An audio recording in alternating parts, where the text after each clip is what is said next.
Assalamu alaikum туғандар, қандайсыңар? Туғандар, сіздер үшін bir үйді чоң малханасы менен, даяр чоң бизнесі менен даяр үй чықты. Мына азыр үйдің ичиден эле баштадым. Мына үйдің ичи, бул спальный комната экен, бул зал. Залдын бул үйдің ичинде малчысы жашайт экен. Бул үй малчыга берилген үй экен. Мына печкада суу кайнап атат, печка иштейт. Азыркы учурда кайнап жатат. Бул кухня, үйдүн ичинде суу бар, достор. Эгерде сиздерге кызыктуу болсо, бул үйдө чоң бир малханасы бар. Азыр малханасын тартабыз, достор. Бул киши жалгыз өзү жашайт экен бул жерде, малчы болуп. Мындай айтканда, мынакей үйдүн кебетеси. Үй өтө таза. Буга чейин чыккан үйлөрдөн көрө. Албетте, bunun өзүнүн бир кичинекей эмеси бар, преимуществосу бар. Азыр көрөсүздөр, анын жери да кенен, 30 сотиктен ашуураак жери бар экен. Достор, эгерде сиздерге кызыктуу болсо, чаластар. Бул прихожкасы, веранда деп айтылат бизде. Веранда деп айтылат, достор. Үй жыгачтан салынган, көмүр иштейт. Айылдын киреберишинде турат. Мындай көчө бар, центральный көчө. Достор, центральный көчөнүн үйдүн кебетеси сырттан мындай. Айтканда, мына үй азыркы үйдүн ичине кирген үйсү.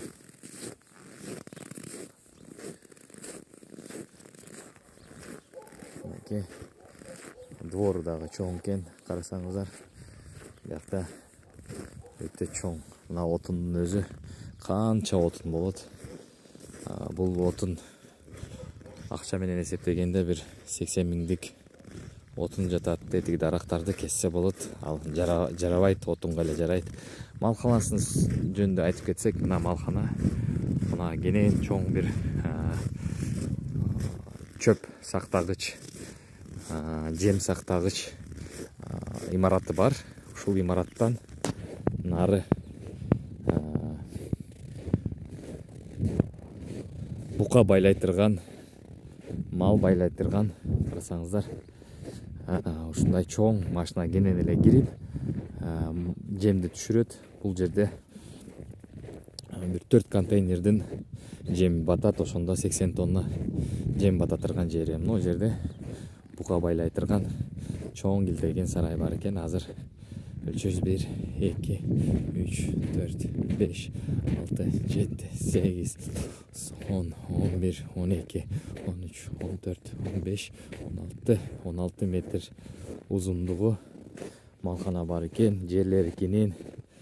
Мына жерге навозду чыгарат экен, достор. Малдан азыр ичинде мал барбы жокпу билбейм. Бирок бул киши мына чоң ферма биякта жем, чөп сатып алса болот. Мына отундарды мен бая айткан отун көрдүңүздөр, канча деген отун бул. Нар жактын өзүндө 50 миң, 70 миңдик отун. Мына жерде кессеңиздер, менимче дагы бир общий жалпы бир 120 миңдик отун бар да. Отун бар. Мына жерде жер 30 сотиктей жери бар экен. Толугу менен. Айтканда, ээси да келип калды. Азыр ээси көрсөтөт, буюрса. В объектив мы не попали, то мы не фотогигиеничные. Мондай. Мал сарайы ушундай экен. Азыркы учурда ак койлорду камап коюптур. Мондай ак койлор бар экен, достор. Бирок баары бука байлайтырган шарттары бар. Мына жерге 2 бука батса, мына жерге 3 бука батат. 3 бука. Бука карасаңыздар. Кенен азыркы учурда бизде 38 градус болуп атты. 4 күн, 5 күн. Ошого ушундай эме бар. Вентиляциясы дагы жабык экен, көрдүңөрбү. ачып койсо ушунча пар болбойт эле достор. Эми эсептеп кетейик. 1 2 3 4 5 6 7 8 9 10 11 12 13 14 28 бука байласа болот экен. Эгерде салмагы 300 килограммдан ашуу болсо, эгерде андан азыраак болсо, дагы бир 10 башты кенен баткызып, ушул сарайга. Сарай даяр экен, астында бетон куюлуп, бетондун астына пеноплекс салынган. Пеноплекс салынып, бетон куюлган. Мындай жолуктары бар экен. Албетте мындай бештик, бул 4түк жыгач экен. Бул жыгачты биздин туугандар алып туруп, мына эшиктерди, мына толугу менен перегородкаларды алып туруп, башка бир керектүү нерсеге иштетет. Мынаны карасаңыздар, анча жыгач турат. Буларды бардыгыны биздикилер албетте жолун таап, бул уже бештик экен. Мына бештик. Мына 6 кыскасы колунда бар болгон жыгач менен жасаптырды бул киши. Эми айта кетсек, могу жерде баягы көчөгө чыга турган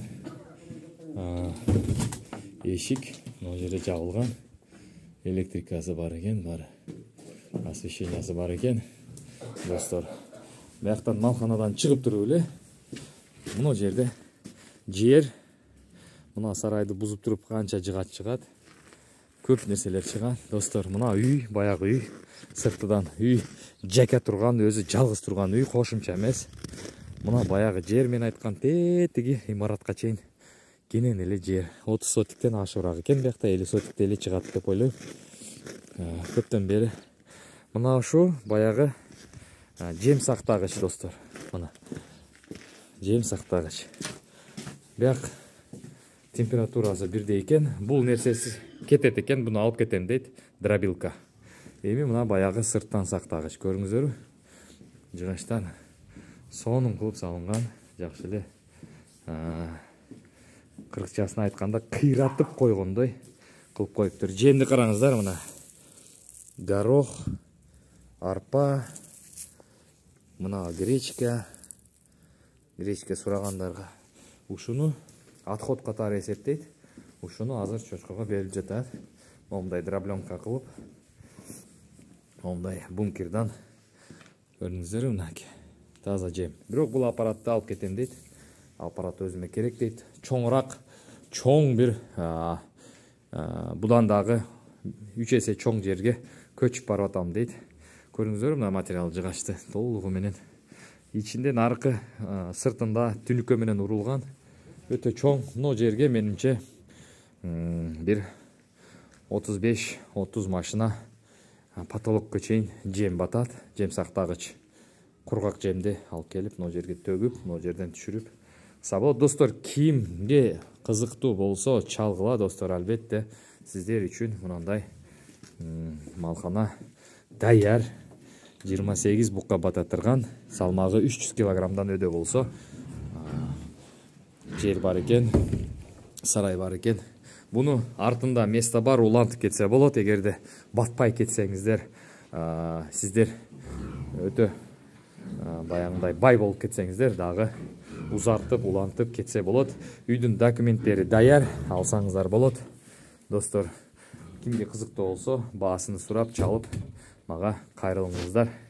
Албетте сиздер үчүн бул үйдү мен тартканы келдим. Суук болсо дагы, достор, саламатта болуңуздар. Дагы көп үйлөрдү чыгарам буюрса. Жоголуп кеттиң деп суроо бергендерге, достор, албетте мындай суукта жоголуп кетем да, өзүмдүн да иштерим бар үйдө. Анда кылыш керек, достор. Саламатта болуңуздар, чалыңыздар WhatsApp'ка.